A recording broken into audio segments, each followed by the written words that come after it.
Bienvenido a un nuevo capítulo. Ahora hablaremos de los mercados de factor de producción. En el libro de texto, esto se encuentra en capítulo número 18. Factor de producción. La definición es bien corta. Son los recursos o insumos usados para producir algún bien o servicio. De todo lo que sea requerido necesario para poder elaborar o prestar el servicio lo podemos llamar insumos, lo podemos llamar recursos. Son recursos que hay que tener acumulado en stock, por decirlo así, y que se llaman factor de producción. Los factores que entran en la función de producción. Clásicamente hay algunos que son el trabajo, personas trabajando. También capital en el sentido de los artefactos, la maquinaria, todo lo físico que necesitamos para trabajar, o eventualmente si son robots, incluso sin trabajador, y hay que tener dónde hacerlo, tierra. Aquí los tres factores que puse tienen relación con nuestro país aquí. Hay que tener una parcela. Si es empresa de agricultura, hay que tener lugar también para hacer hoyos en la tierra si se buscan minerales, ¿sí? Como en las mineras. Estos factores entran a la caja negra de la función de producción y lo que sale es lo que producimos. Fruta, vino, cobre, otros minerales. Entonces, cuando hablamos de factores de producción, vemos los aspectos económicos de cómo funciona oferta-demanda para estos factores.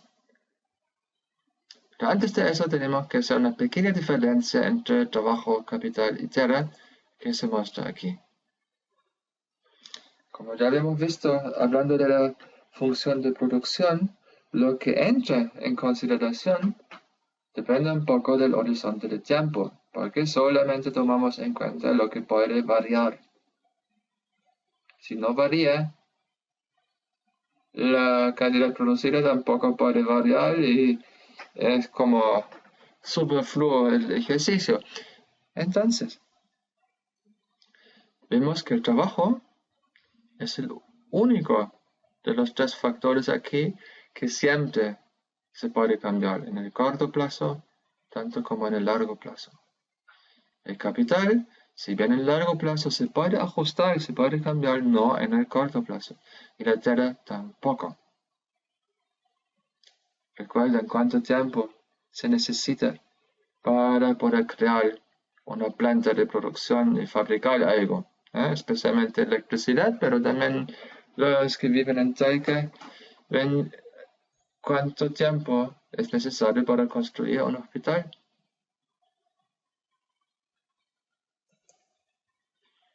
Esto dicho, hay un par de definiciones. Bajo la premisa de mercado competitivo, donde las empresas buscan maximizar la utilidad. Entonces, volvemos a encontrar la función de producción, esta relación estable entre los insumos o factores y el producto. La productividad marginal del trabajo. Productividad es por unidad de tiempo trabajado cuánto se produce. Marginal, ya sabemos, es de donde estamos una unidad adicional. Entonces, cuando se habla de productividad marginal del trabajo, nos referimos a cuando trabajamos una hora más. A partir de cuántas horas ya trabajamos, cuánto más se va a producir.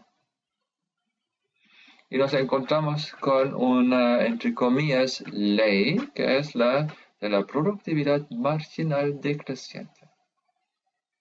Es decir, desde donde estamos, si agregamos más trabajo, lo que se agrega en general tiene una productividad un poco inferior a lo típico previo, al promedio previo. Por lo tanto, marginal decreciente. Bueno, y el valor de la productividad marginal será entonces el producto marginal de la unidad de consumo multiplicado por el valor del bien producido. Con todo esto en mente,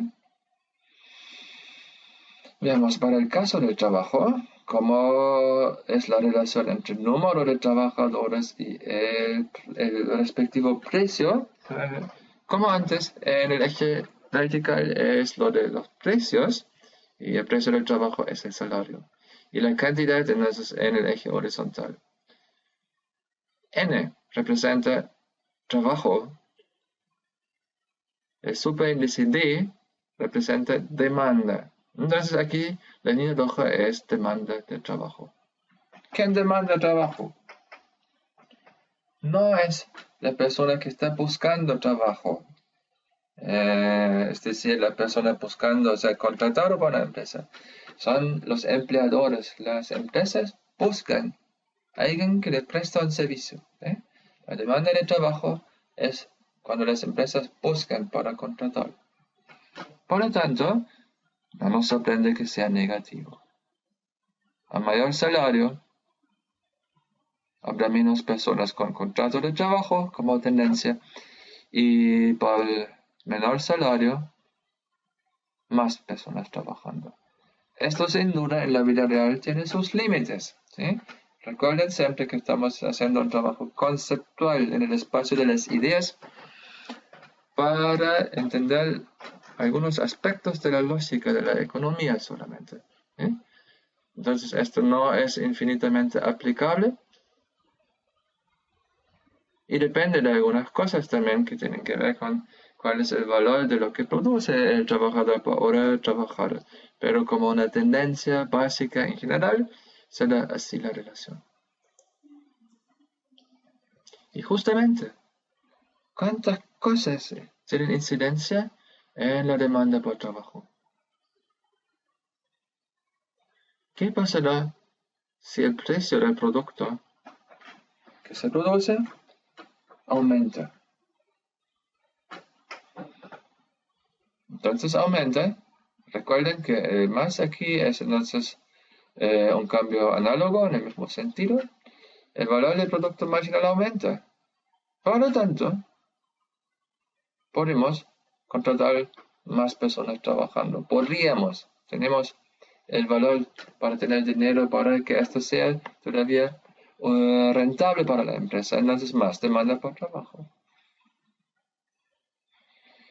Un cambio tecnológico, aquí no puse un símbolo que significa para la productividad. Si asumimos que el cambio tecnológico aumenta la productividad del capital, como que el tractor que funciona automáticamente, algo así, entonces significa que aumentaría el costo relativo del trabajo, es decir, por unidad producida, puesto que se podría hacer lo mismo con menos maquinaria, entonces habría que comprar menos maquinaria, pero la misma cantidad de trabajo humano, por lo tanto, en términos relativos, el trabajo se ha hecho más caro, por lo tanto, se tiende a demandar menos trabajo para que se reemplace el trabajo humano por máquina.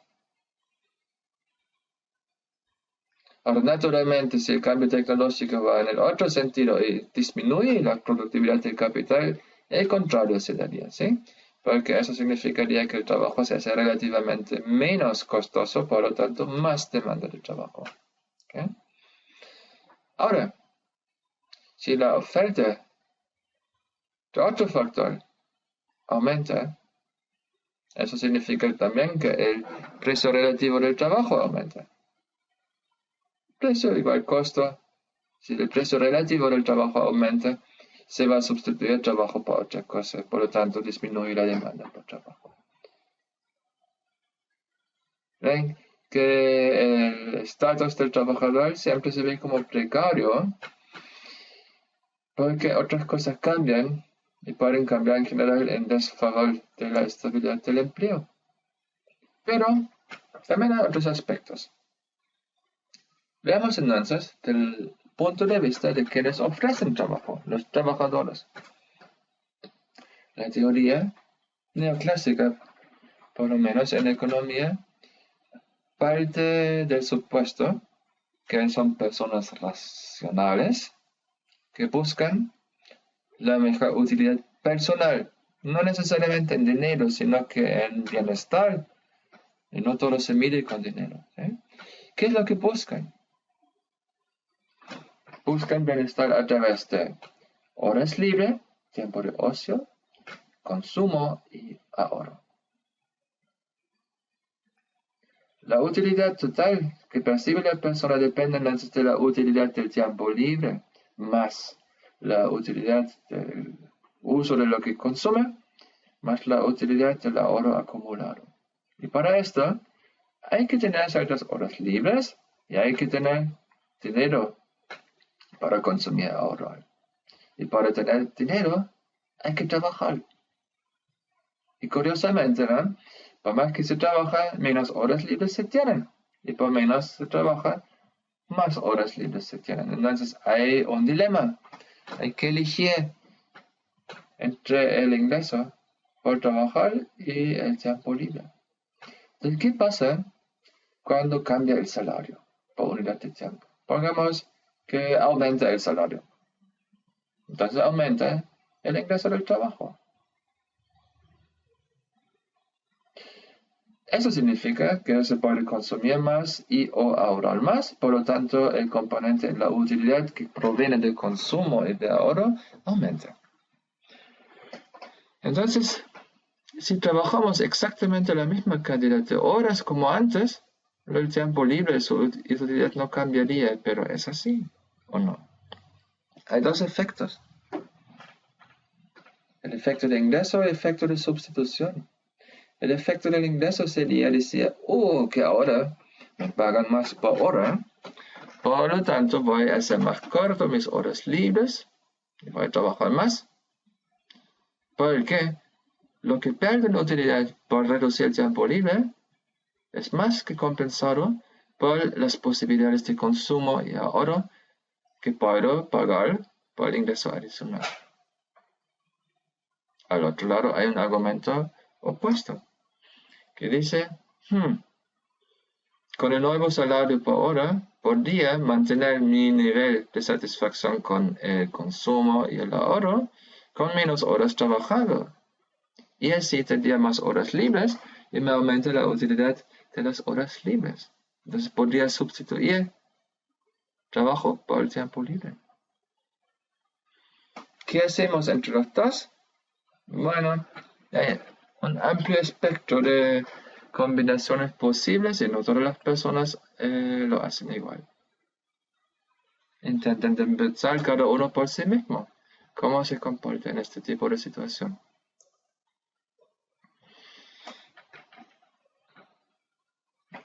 En general, la teoría neoclásica asume que cuando el salario aumenta, hay más personas que ofrecen su tiempo, que cambian entonces tiempo libre, ocioso, por el tiempo de trabajo. Esto en muchos casos obedece a necesidad más que libre elección. En un país como Chile, donde muchas personas están en pobreza o cerca de ella, tienen tantas necesidades básicas que requieren consumo, gasto de tipo de consumo, que cuando se puede, es casi que se debe, ¿sí? Entonces, en general, es así. Ahora, si ustedes dicen, veamos del lado de quienes ganan bien su vida, también hay argumento en pro de más trabajo, porque muchas veces son personas que hacen un trabajo que les gusta hacer, que tiene significado, no solamente por dinero. Entonces no es que sufran al trabajar un poco más. Sí, hay pros y contras, pero como tendencia asumimos que la pendiente de la curva de oferta de trabajo es positiva. Oferta de trabajo N con un superíndice S como supply en inglés, oferta. Y ustedes ya ven a dónde vamos con esto, ya han visto estas imágenes de demanda y oferta, pero antes de eso, ¿qué es lo que desplaza el lugar de la curva de oferta de trabajo? Cambio de preferencias. Por ejemplo, podría ser por un exceso de publicidad, que hay tanto consumismo que las personas ya no privilegian el tiempo libre, sino que trabajan más y más y más. Y en otros lugares podría ser que la gente ya está tan estresada de sobrecarga de trabajo que cambian su preferencia en pro del tiempo libre. Y entonces, esto tiene una incidencia al lugar por donde pasa la curva de la oferta de trabajo. Oportunidades alternativas. Pensemos, si estamos analizando el mercado de los factores de trabajo en Chile o en la región, actualmente, por ejemplo, hay un desplazamiento de mano de obra desde la séptima región hacia el norte por la minería, que ofrece salarios mucho más interesantes que los típicos, ¿sí? Entonces, oportunidades alternativas e inmigración que interactúan acá. En total, tenemos la típica gráfica del mercado, donde hay una cantidad de trabajo que equilibra entre oferta y demanda, y a ello corresponde un salario de equilibrio.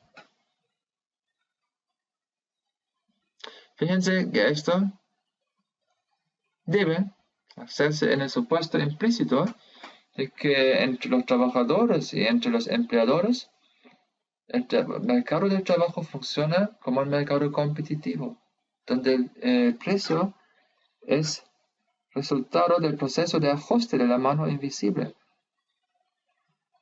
Quizá a través de la negociación, pero en todo caso, ningún actor individual puede directamente influir en el precio.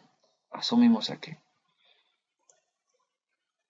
Ahora, esto lo hemos hecho con el trabajo, no con la tierra, no con el capital. Entonces, ha sido un análisis limitado a uno de los típicos factores de producción, pero como es fácil imaginarse, el razonamiento es muy similar. Solamente en el caso del precio del capital no lo llamamos salario, el precio de la tierra. Cuidado también que un análisis así por factor, por definición, es parcial y no toma en cuenta las interdependencias que hay entre los diferentes factores. Ya vimos que de repente se sustituye capital por trabajo, o en el otro sentido. ¿Sí? Eso no está en el análisis cuando analizamos solamente el mercado del trabajo o del capital. Eso no es de los factores.